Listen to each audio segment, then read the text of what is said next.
When you hear the terms ethical jewelry or conflict-free diamonds, what do you think? Do you think of the movie Blood Diamond with Leonardo DiCaprio? I'll be honest, that's kind of where I go first.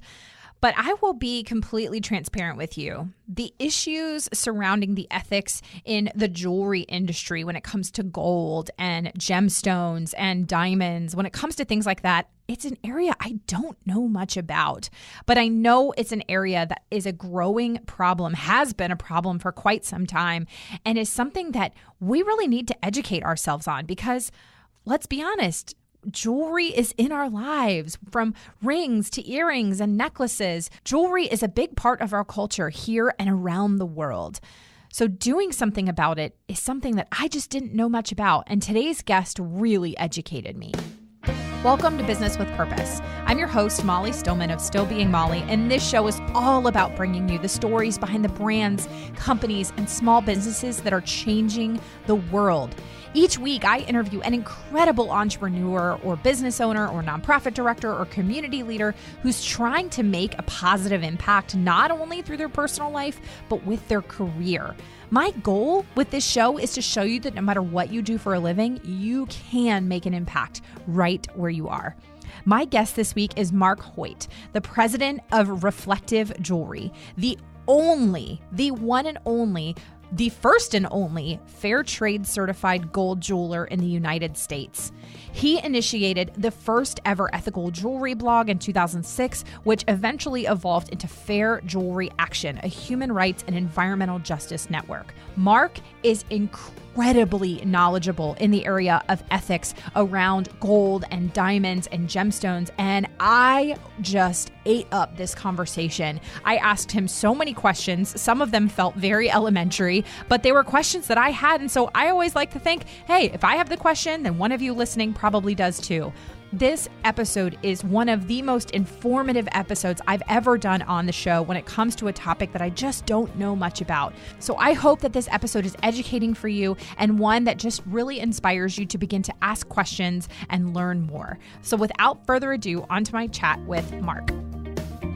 Marc, I am so excited to have you on the show today because you are, I think, thinking back through over almost 150 episodes, I think you might be the first jewelry, real jewelry expert when it comes to the materials that we've had. So I am just so excited to have you on the show today. Thank you so much for being here. Well, I'm really delighted to be here, Molly. It's such a pleasure. So thank you so much for inviting me. Yeah. So, Marc, we're going to have you just start off by giving us the Marc 101.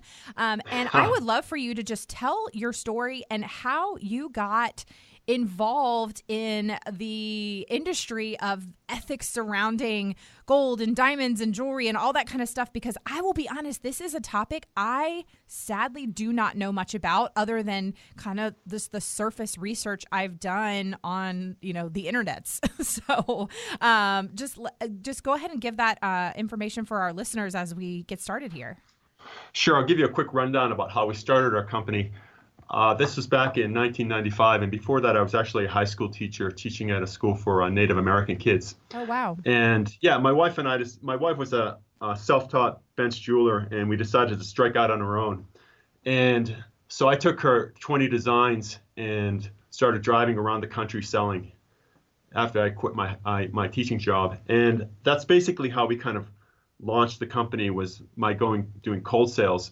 But we're also not typical jewelers. We were very concerned about the environment. We're practicing permaculture in our home, growing our own food. I'm actually a hunter, so I really wanted to do things, try to live my life according to my personal values. And so we were at this place in the late 90s where we were restoring this area of a creek on some land that we had with some friends. And it's called the riparian zone in New Mexico. I live in Santa Fe, New Mexico. The riparian zone is the area of greatest biodiversity. And so it's really important for the ecology in New Mexico, these areas of waterways, because we're a very dry state. And I realized that as we were funding the riparian area in our place, we were actually funding it by destroying some other riparian or waterway in some other part of the world. And it really dawned on us that we are in a highly interconnected world where the actions we take, even small actions we take here, impact some other part the globe where, particularly in context to gold mining, where they're mining and destroying these other riparian zones. So I have been trying to bridge that connection so that the sourcing of my material matches the symbolism of the material, because more than any other product we perhaps even interact with or have, and jewelry is really fundamental as ornamentation. People have been ornamenting and using jewelry for 70,000 years. But the symbolism of jewelry is completely discordant with the sourcing of jewelry. And that's something I've been trying to address as a pioneer in the ethical jewelry movement, and currently as the only Fairtrade gold jeweler in the country. And that's very odd. I just want to say that we're Fairtrade certified. We have that kind of yin-yang symbol that you see on chocolate and coffee. Yeah. And there's over 250 certified Fairtrade gold jewelers in England, in the United Kingdom in itself. So it's 250 there. There's just one here, and that says a lot. And I've been trying to launch a movement or trying to anchor a movement that would have hundreds and hundreds of Fairtrade gold jewelers in this country. But it's absolutely, despite all my efforts, I haven't been able to do that. So that is kind of an example of the issues I've been trying to work up against for decades now. Wow. Now, like I mentioned before we started recording, I think, when we get into the conversation of ethics surrounding, things like gold and diamonds and gemstones, things like that, I would say, like, the average consumer, if they're not somebody who is really well versed in the area of being fair trade and ethical and all that kind of stuff, they just think of the movie Blood Diamond, and that's like the only real education in a lot of ways that they have. And obviously that is a Hollywood movie.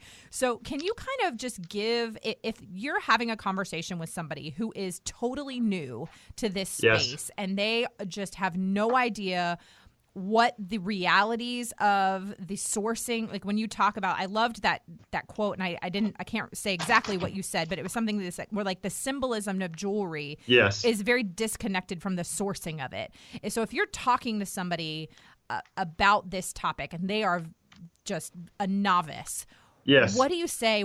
How do you educate them? Where do you even begin?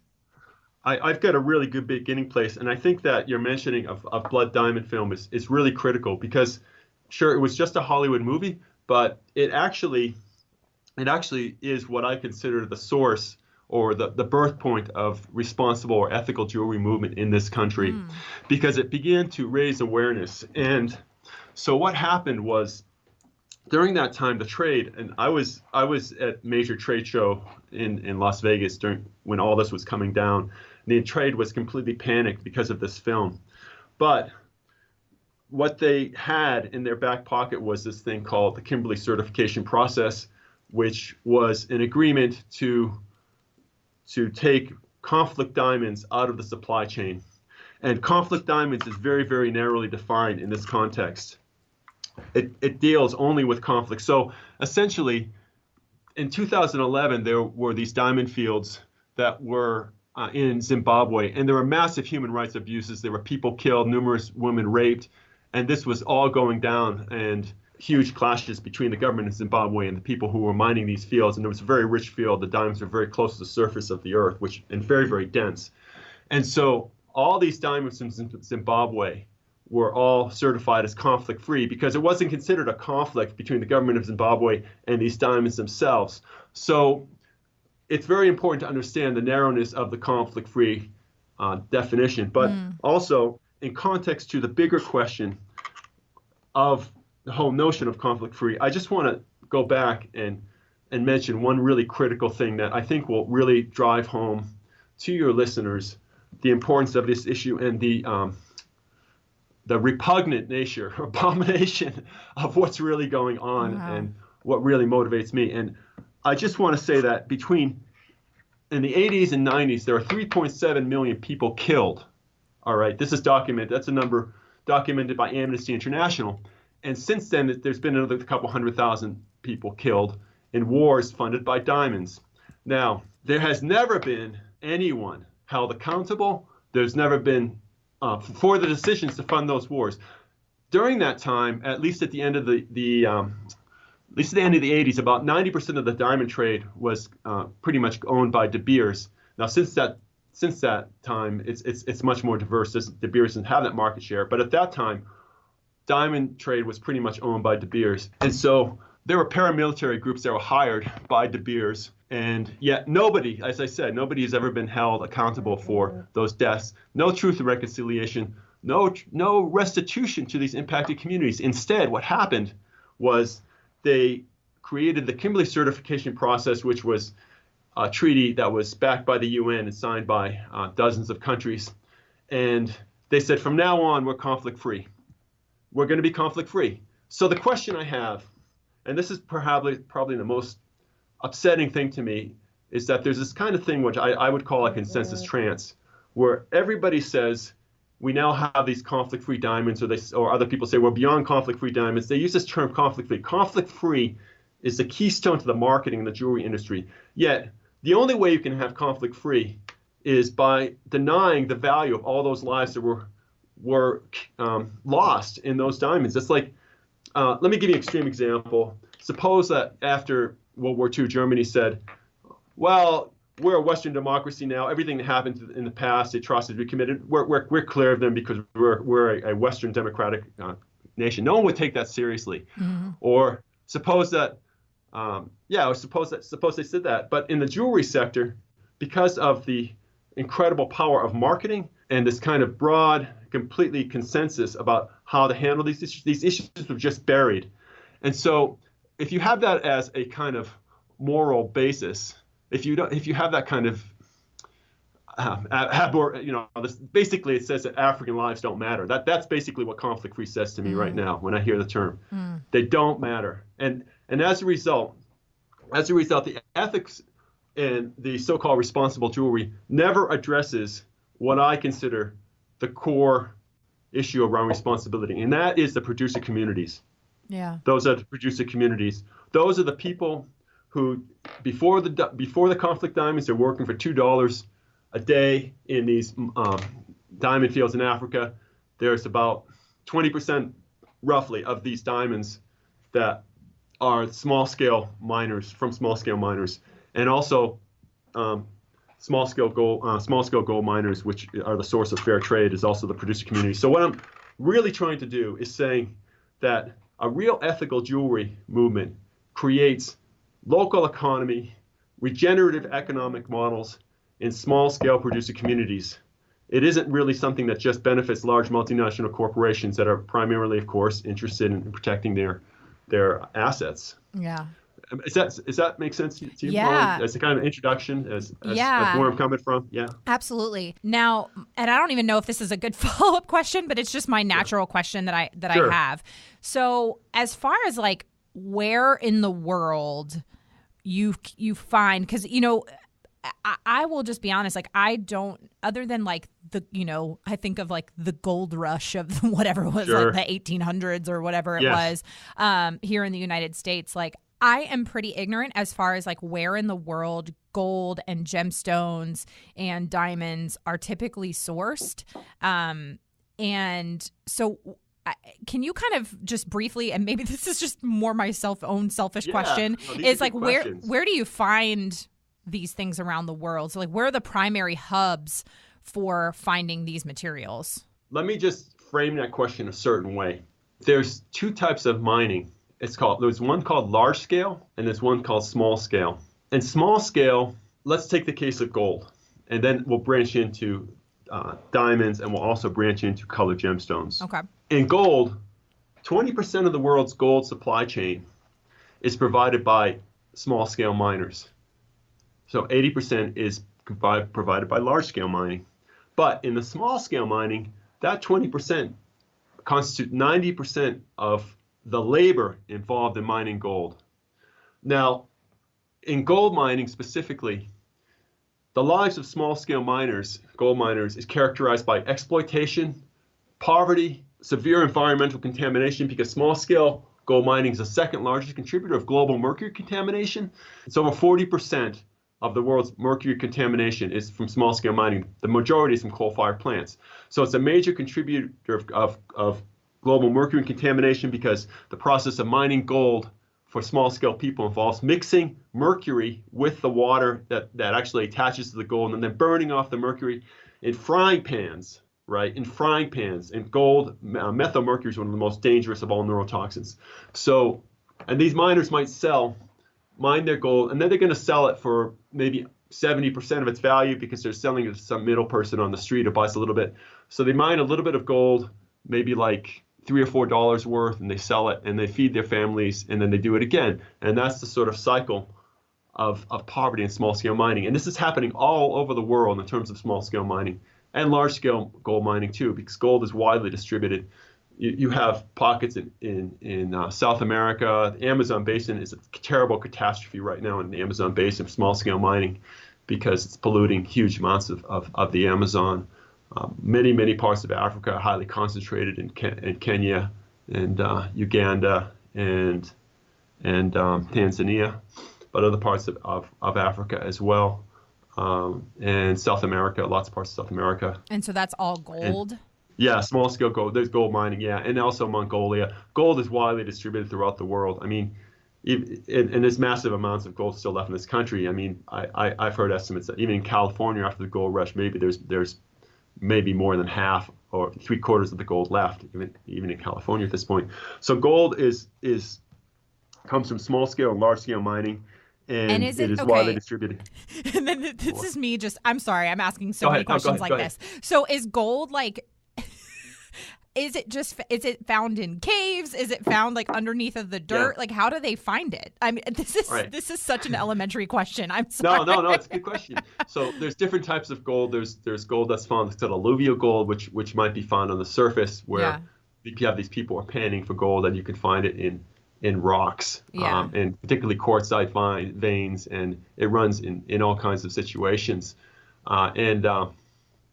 I mean, just as an aside, I mean, there was a gold mine that just proposed south of Santa Fe, about 20 miles. I got involved in trying to block its proposal, and it was blocked. But to give you an example, there's 160 tons of rock to make 1 ounce of gold in that mine up there, which would have been a large scale mine. Oh, wow. Where in small scale mining, it's pretty typical, since they're working with shovels, that you might find in a ton of rock, you might find 1 ounce of gold. So the small scale mining works much more concentrated ore within the actual soil.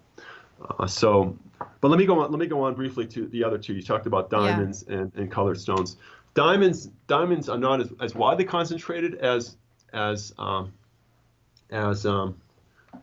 gold is, but there's considerable diamond resources in Canada right now, in the Northern Territories. I'm trying to remember, but if I'm remembering correctly, it's about between 15 and 20% of the world's global diamond supply chain is from Canada. There's significant diamond resources in Russia and, of course, South Africa as well. And then there's small-scale operations that are scattered throughout different regions of Africa. And the final thing is colored gemstones. And colored gemstones, and I want to say also that in the diamond supply chain, there's about 20% are small-scale diamond miners, and 80% are large-scale. And the small-scale diamond mining community is also very, very impoverished. So despite the blood diamond film and all the publicity, there was no real benefit, no real change in their circumstances, and no real ability to actually source from communities that were impacted. That's all been blocked because a fair trade diamond, the notion of a fair trade diamond, is very, very, very disruptive to this whole conflict-free narrative.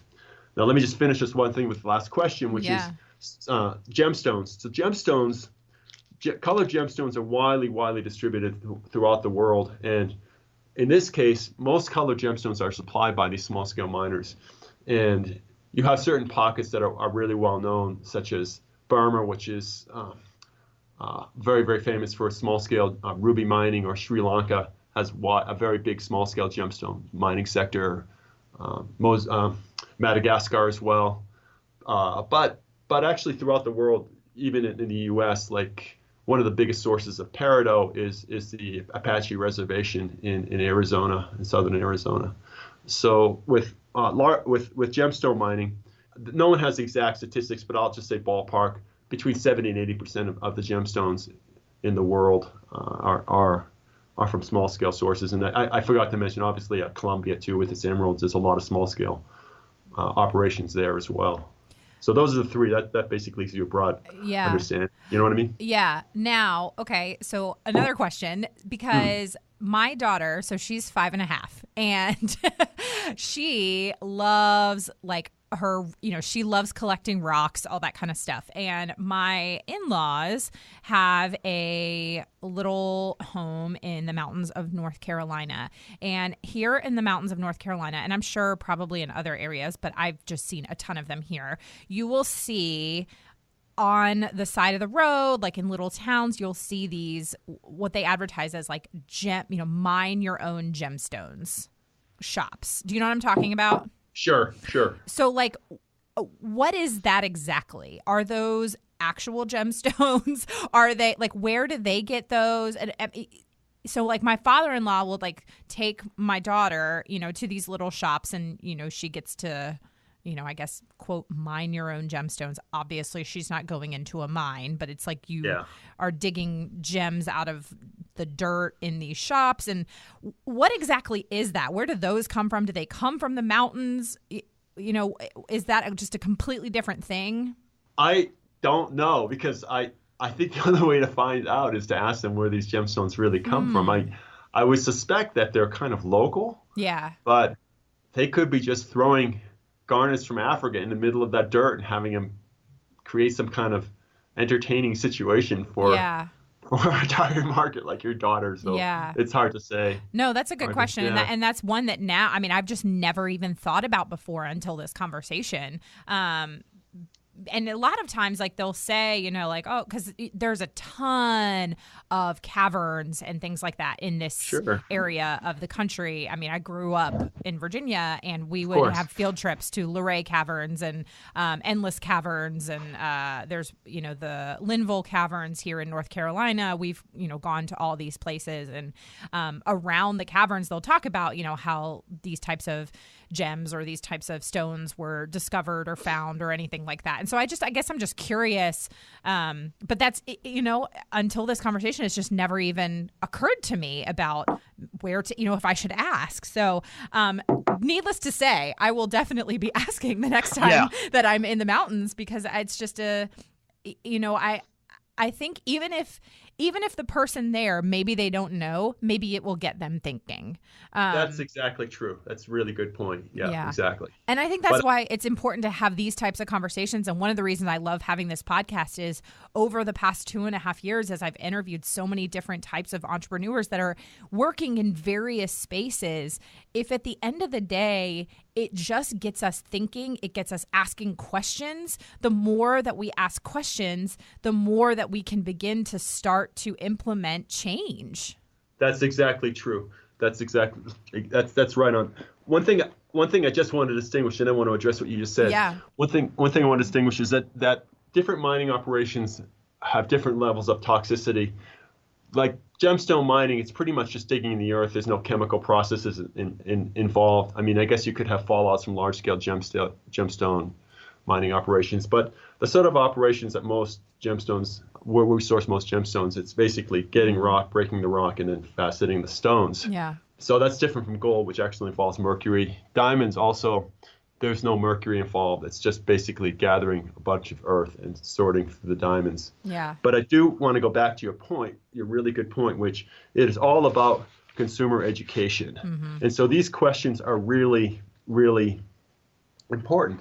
For example, your listeners will go to a jewelry store and they'll say, well, is this diamond conflict free? And what is the source of this diamond? And the salesperson will say, it's conflict free. It's certified conflict free. Well, there's a whole bunch of detailed information about this. And I didn't mention that in addition to jewelry, I wrote a 45,000 word journalistic expose, and it goes into all these issues in great detail. It's called the Ethical Jewelry Expose: Lies, Damn Lies, and Conflict-Free Diamonds. And I go into these issues, and that's a open source document published on my website, my jewelry website. And so I think it's really important because that consumers go and ask the question. And the question is, as you said, Molly, it's where do these gemstones come from? And if they can't answer the question, then it doesn't necessarily mean that the gemstone has a bad source, but it definitely means it could have a bad source. There could be child labor. There could be a whole bunch of issues. Or where does your gold come from? Almost no jeweler in the country can answer that. Now, one of the big deceptions, one of the big lies is that ethical jewelers in this country, their big claim to ethics is recycled gold. Now, people listening will say recycling is good, and it is good. Like if we recycle paper, we will reduce the need for paper. We reduce the number of trees. So if we recycle aluminum, we reduce the need for aluminum. But if we recycle gold, it has no impact on what's going on in the world in terms of mining. And that's the big difference. Let me explain this more clearly. With recycled gold, whether you recycle gold or not, large-scale mining is still going to mine gold. Gold is going to be mined by these companies because gold is used as a currency hedge, and gold is always going to have value. So you're buying a recycled gold wedding ring has no impact on large-scale mining. Now, it has no impact on the small-scale mining either, because small-scale mining is all about feeding the family, surviving. Now, the former, large-scale mining, is the politics of greed, but small-scale mining is the politics of bread. We, in order to have a real ethical jewelry movement, have to be able to create change in the market. And we need to focus our energy on policies and practices that benefit the small-scale miner. Now, the small-scale miner is, as I said, the largest contributor of gold, of mercury contamination, and huge amount of poverty.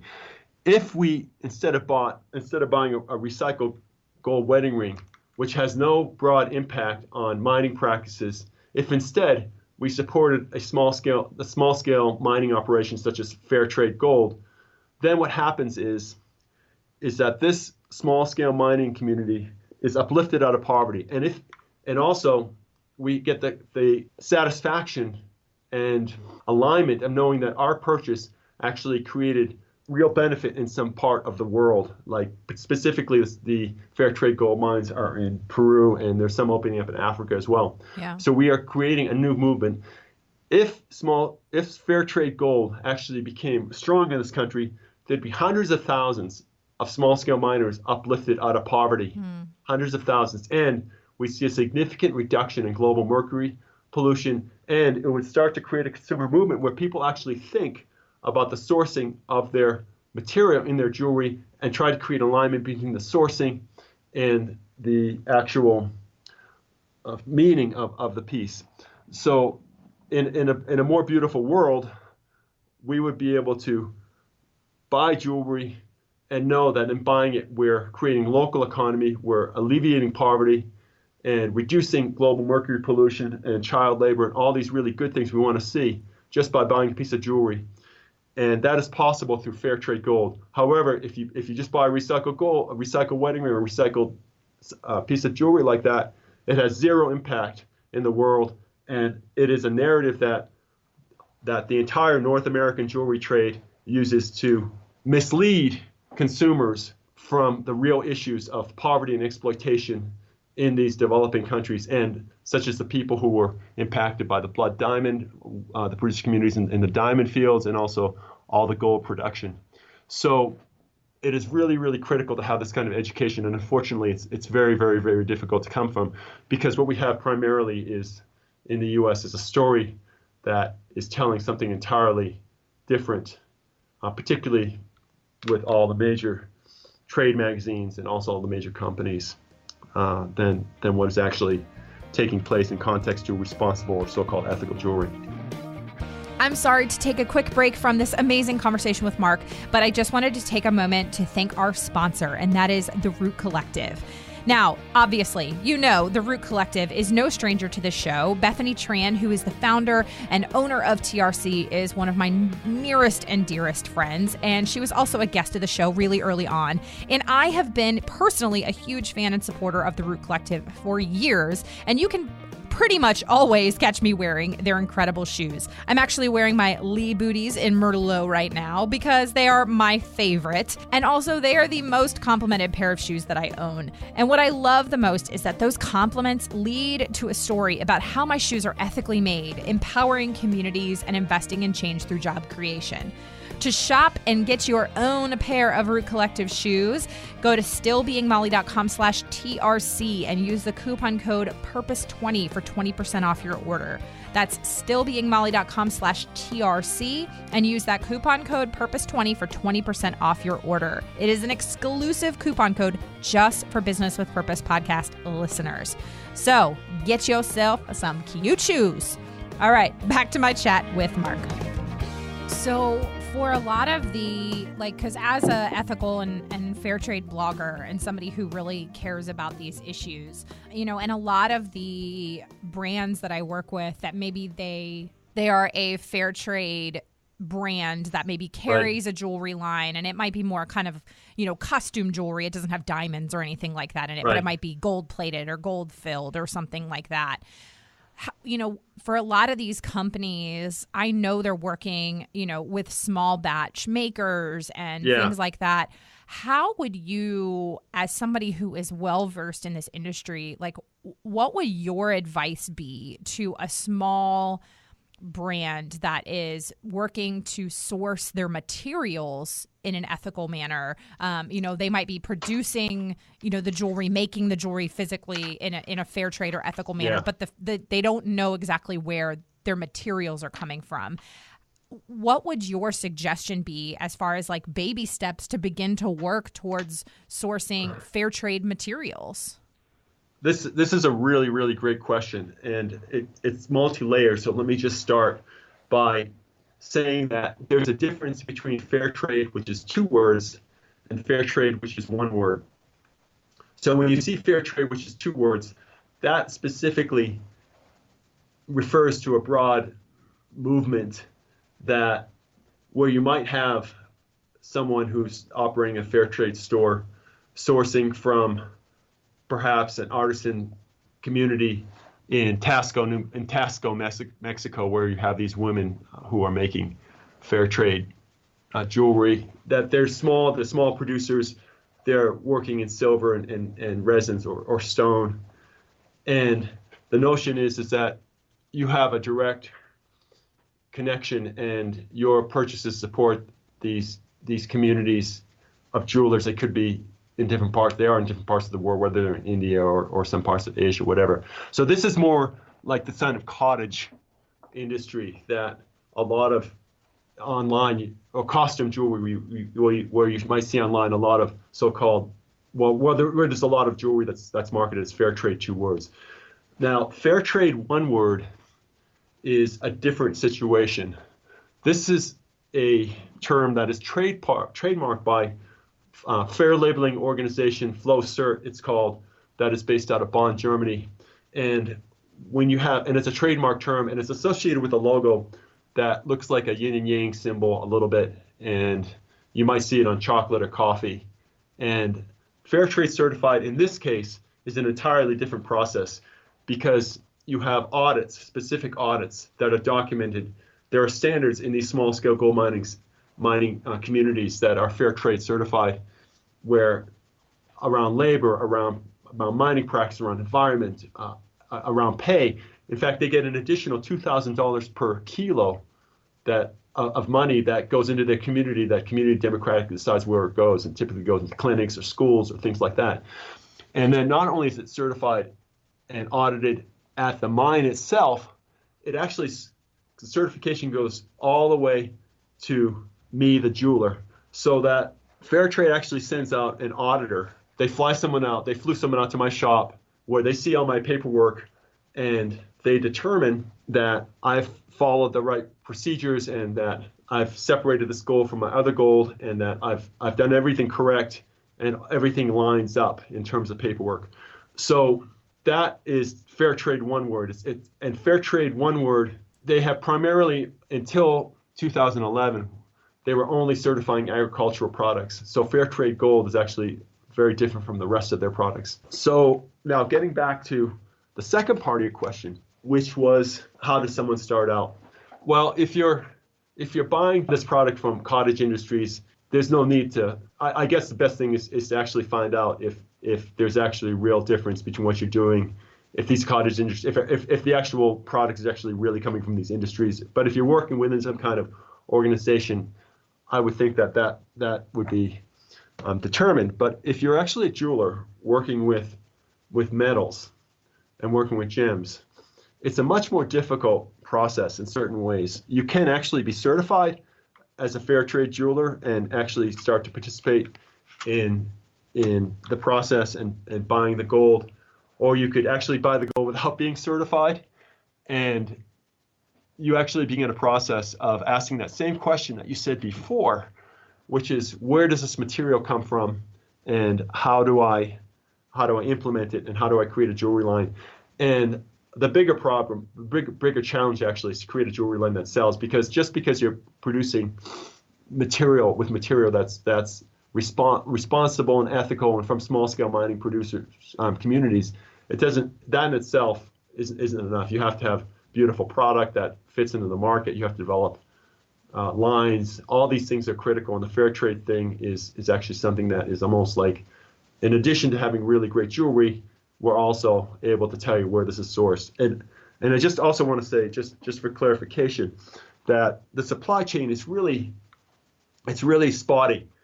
And it's spotty in part because the market hasn't really caught up to these ideas and people aren't asking for it. But you can't get everything. You can't get all products in gold and fair trade. You can't get, in fact, it's quite limited what I can get.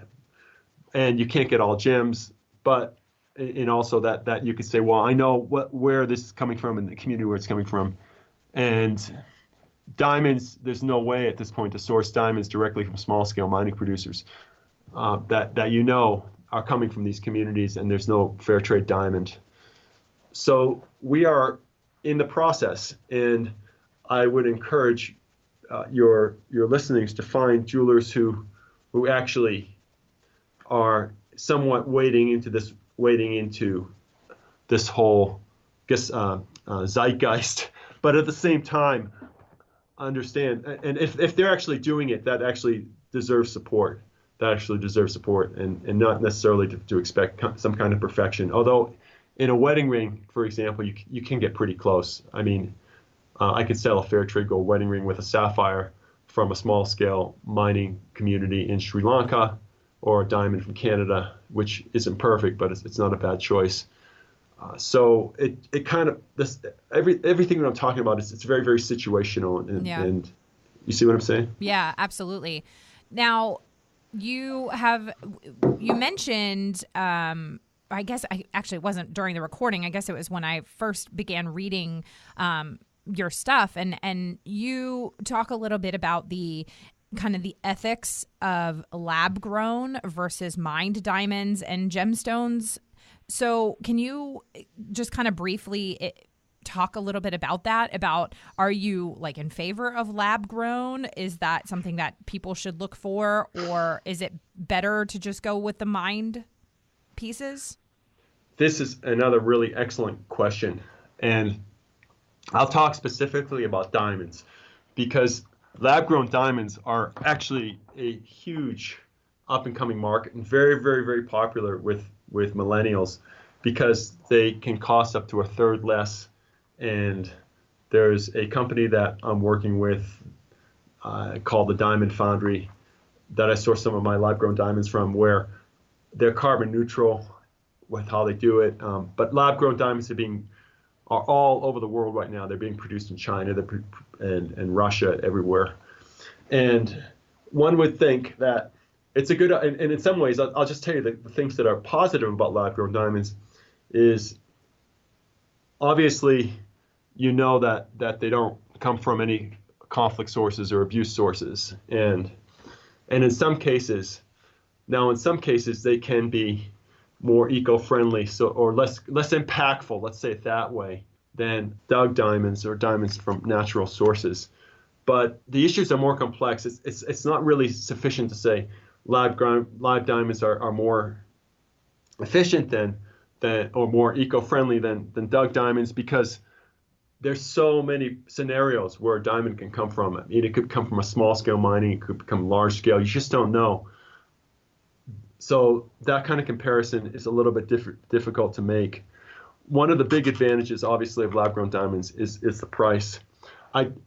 One of the things that is most disturbing about lab-grown diamonds and the trend toward lab-grown diamonds is, again, it doesn't allow us to address the really critical issues of small-scale diamond producers, the people earlier in our conversation whose communities were destroyed, the 3.7 million people that were killed in diamond-funded wars. I mean, would an ethical diamond want to be sourced from those communities that are supported to have best practices, that they can use the resources of their land to support and raise their families and live in a way that where their basic needs of food, shelter, clothing, education are covered? That would be the ethical diamond. That situation doesn't exist. So you have other situations where let me just say one more thing. So it's very, very ironic that DiCaprio, who, as we know, starred in the Blood Diamond film, has been supporting lab-grown diamonds when those diamonds don't address the very people who he acted and was concerned about in that film. I mean, how does that make sense? Why he could take a couple $1 million, which is a small amount of money for him, probably, and actually try to support something in the producer communities. But instead, he's gone with lab-grown diamonds. And this is a sort of disconnection that we see often, I often see in the industry, these kinds of situations. Now, other diamond sources, that the ones that I recommend are Canadian. And again, it's not a perfect situation, yet it's not bad either. The mines in Canada are all on First Nation lands up there, and they have these agreements called impact benefit agreements. And so essentially, the diamond company says, we're going to mine these diamonds, and we're going to give you a percentage of the diamond value of the diamonds back to your community. But there's a huge carbon imprint in mining up in basically tundra, permafrost area in these Northwest Territories. It's very, very, very energy intensive. And if you look at those mines, you'll see these big holes in these very pristine areas. Now, they're very highly regulated, and the Canadian diamond industry in general is very, very concerned and careful about its branding and making sure the diamonds are properly, the mines themselves are properly monitored. And yet, the general impact in the Pacific Northwest Territories around ecology is really very, very disturbing. There's been reductions of caribou herds, et cetera. So, and I also want to mention that often the impact benefit agreements are not what the tribes expect. And let me give you one example of that. And that there was the diamond mine in north of James Bay, and it's run by De Beers. It's called the Victor Mine. And there's this Cree community, I think it's, if I pronounce it right, Attawapatec Cree community up there. And they gave the land to De Beers to mine.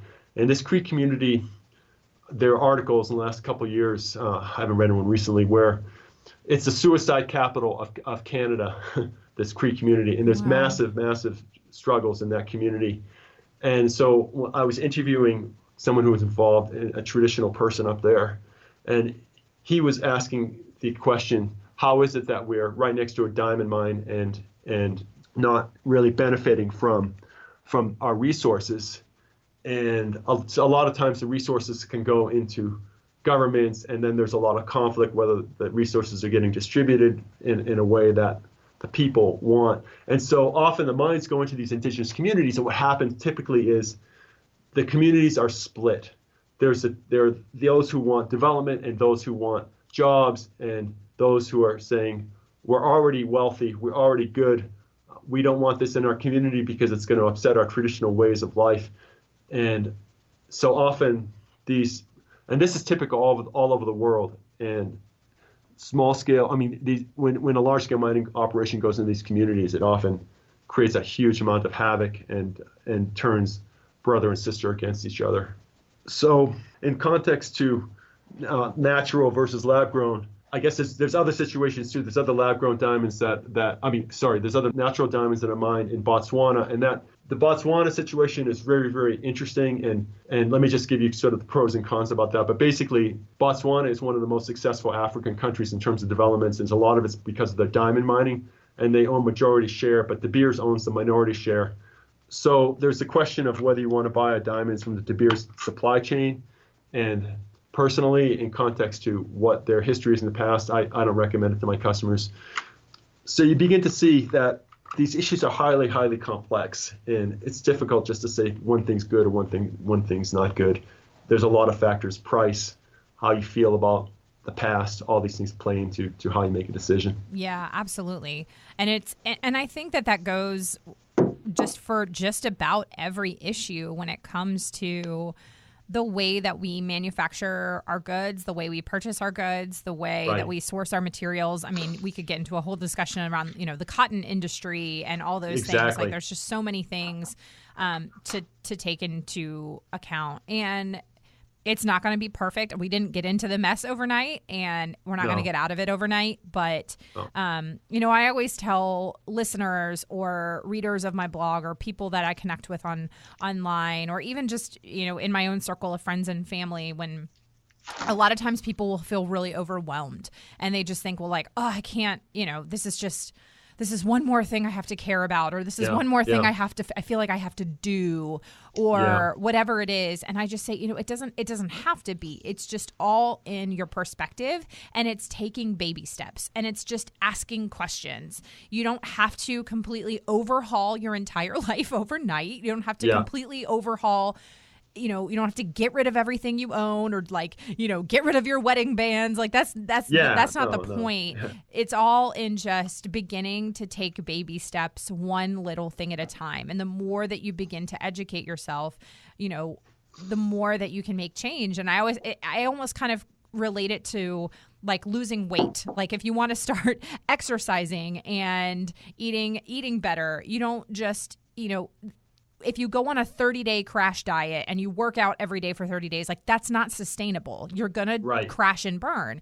And so what do? You just begin to drink more water, and then you maybe go to the gym a couple days a week, and then you maybe try to eat more vegetables, or you eat out less, or whatever it is. Like you just little by little, and then the next thing you know, 2 years later, all of a sudden you feel better and you're healthier, and it's become a lifestyle change.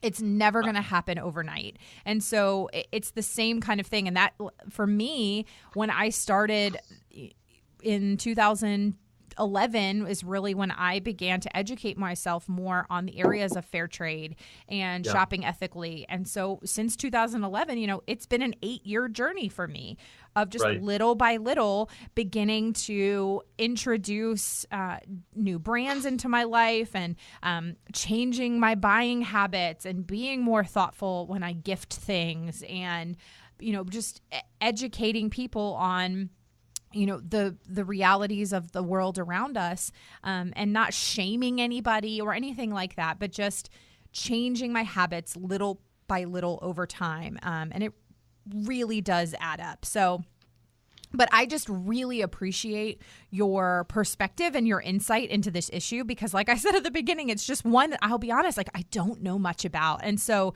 you've really inspired me to begin to ask more questions and begin to look at this more, and begin to just share the information when I can, and try and learn more about what you're doing, and the jewelry industry as a whole, and not like limit my education from the movie Blood Diamond. So it's these issues are really very, very difficult to penetrate, which again is why I wrote this expose, which is available online. It's Ethical Jewelry Expose. But one thing I want to just say in response to this is this whole process that you're in, and many of us are in, I can articulate it simply by saying that it's really about aligning our heartfelt values with our economic decisions. And we don't have always the opportunity to do that in an easy way. And sometimes it's simply too expensive to do that. One of the questions you didn't ask me was, is Fairtrade gold more expensive? And I'd say in my case, it is not, or very minimally so. In many of my pieces, it is not. But this whole process of moving toward that direction does involve openness and inquiry and a willingness to open your eyes and saying, well, where does this commodity come from? Because the way our economic system is set up is we are not, or the impact of our choices is hidden from us. The externalities are hidden from us. The supply chain is hidden from us. The conditions of where materials are gathered at source are hidden from us typically. We can look at a really good model like a farmer's market. If you go to a farmer's market and you talk to the farmer, you know that this farmer is doing really good practices. Maybe they're organic or maybe they haven't got the certification, but they're not spraying their crops. And you have a relationship with that farmer and you know he's taking care of the land in a really good way, and you're supporting them, that farmer, and supporting your local economy, and that money stays in your community as opposed to a lot of it being taken out of your community if you're just buying from a store that is a large supermarket. So we begin to take things down to local economy and slow economy, and we develop relationships with the things that sustain us.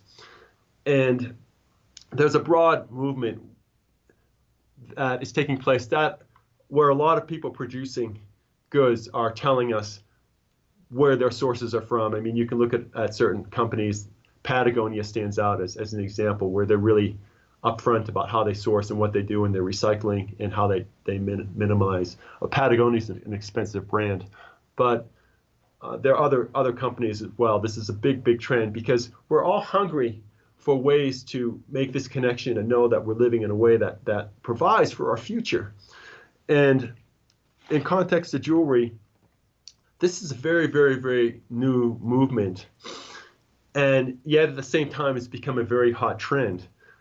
And now if you're buying something that's just for maybe not an expensive piece, then maybe it's a little bit harder. I mean, there are sources, but maybe you buy a piece of something that is recycled silver, which is better than non-recycled. At least someone's making a statement. But if you're looking for something like a wedding ring, now this is something that's highly symbolic, and you may want to do a little bit more research because you're wearing something in your finger that is carrying all the symbolism. And if you can align the symbolism of the wedding ring with your concern for the future and wanting to make the world a more beautiful place in the future, that makes a lot of sense. And so I think that it goes back to the question that you keep asking, which is like, where does this come from? And that kind of education and asking your jewelers that. And it helps the jewelers too, because they begin to see, wow, there's an issue in the consumer market, in the consumers that they're wondering about these things, and maybe I've got to start paying attention. So we need people who are educated on these issues to actually start talking to jewelers and start asking for it and start looking for it online. And hopefully the issues that I've raised and we've covered some really kind of core points in our discussion. Hopefully that will give your listeners enough basic education to start this journey of understanding a little bit more about ethical sourcing in jewelry. Yeah, absolutely. Well, I am going to make sure to include the links to, obviously, your website, Reflective Jewelry. And then in addition, I will include for the listeners a link to the ethical jewelry expose that you wrote. So that will all be included in the show notes. So for those listening, make sure you check out the show notes for all of those resources. And again, just begin to ask the questions. Just begin to, start with, reading something like Marc's expose, and just beginning to educate yourself in these areas is so, so, so important. Marc, I am so grateful for your perspective today, and I'm so grateful for you answering my sometimes very elementary questions. But sometimes, I guess it's also the former high school teacher in me that I always said to my students, like, there's no stupid question because there's probably somebody else in the room that has that question. So exactly. That's kind of the perspective I take. And sometimes on the show, I feel silly answering asking maybe an elementary question, but I'm like, you know what? If I've got it, then that means somebody else listening probably has that same question too. So I appreciate you so much in just answering that and for your knowledge in this area. Thank you so, so much. This was just such a joy to have you on the show, and I really appreciate it. Well, I want to thank you as a former high school teacher myself. I think all your questions were great, and I think the same way you do. And I just want to add one more thing about what I'm doing to your listeners. And one of the struggles that I've had is getting the word about Fairtrade Gold. And so one of the things that I'm doing that there might be people in this audience that might be able to take advantages. One of the things that we're doing is we have this program called Giving Back, and we will give 20% of sales from our jewelry to your nonprofit organization. And this is a way of working at a grassroots level to get the word about Fairtrade Gold, so that we're having trouble getting the word out through conventional means. So we will give 20% back. So this works for arts organizations, schools, or any sort of organization that is building your community. And we already have some really great people who are doing this, like Catholic Relief Services USA. They endorsed us, and we had to go through a big screening to be one of their trading partners. We also have arts organizations locally where I am, like Santa Fe Symphony has just joined us, and New Mexico Environmental Law Center, Revolutionary Love Project out in San Francisco. So if you're an organization that wants to support fair trade and also perhaps raise some money, then we're happy to work with you. You just have to contact us through our website, and we can work with perhaps raising some funds through our company and also spreading the word about fair trade. And we have a whole blog post about how this works, but we make it very easy. We provide all the images, all the social media content, everything. So that's just something we're doing because even though we're a pioneer in this movement, we're actually just a small designer jewelry studio of like 5 people. So we're trying to get the word out about what we're doing, and also trying to put more money into communities that are sharing our values of trying to create this more beautiful world we all know is possible. And I just want to also thank you, Molly, so much for this invitation. It's a great opportunity to be on your program and share what I know to your listeners. So thank you so much. Oh, absolutely. It's my pleasure. Well, Marc, thank you again so much. You're incredible, and I'm just cheering on the work that you're doing. And I know that I will love to look back in 20 years when there are more fair trade certified jewelers here in the United States, and to say, hey, I knew the pioneer of all of that. So I really appreciate your time. Thank you so much. Thank you so much. I am forever grateful to Marc for educating me in this area. This is a conversation that just really got me thinking about how I can begin to ask questions from the jewelers that I purchase jewelry from, or just beginning to share the information that I have. And I, for sure, am going to be reading Marc's expose, his ethical jewelry expose. So like I mentioned in the show, I will include all of those things in the show notes. But I would love to know what you liked about this episode, or maybe something that you learned. So let me know on social media. You can find me at Still Being Molly or at Business with Purpose Podcast on Instagram or Facebook. And don't forget to use that hashtag Business with Purpose Podcast. As always, a huge thank you to our sponsor, The Root Collective. Visit stillbeingmolly.com/TRC and use the coupon code PURPOSE20 for 20% off your order. Thank you for listening to this week's episode. If you're a first-time listener of the show, welcome. Be sure to visit the archives for past shows featuring incredible entrepreneurs and business owners who are literally changing the world with their businesses. And if you're a regular listener, thank you so much for tuning in and week out. Thank you for your support. Be sure to head on over to iTunes, iHeartRadio, Spotify, Google Play, wherever you listen to podcasts, and make sure you're subscribed to the show. Clicking that subscribe button helps to make sure that you never miss a new episode of the podcast. And while you're there, would you mind taking a moment to leave a review of the show? Leaving a review of the show helps me to know what you're liking and how the show is personally impacting you. This show is edited by my incredible husband and executive producer, John Stillman, with support from Mark Haywood, and the music is by Mark Killian of Third Wheel Media. Lots of Marks today. Marc Choyt, Mark Killian, Mark Haywood, all the Marks. So as always, thank you so much for listening. Now go do something good with purpose on purpose.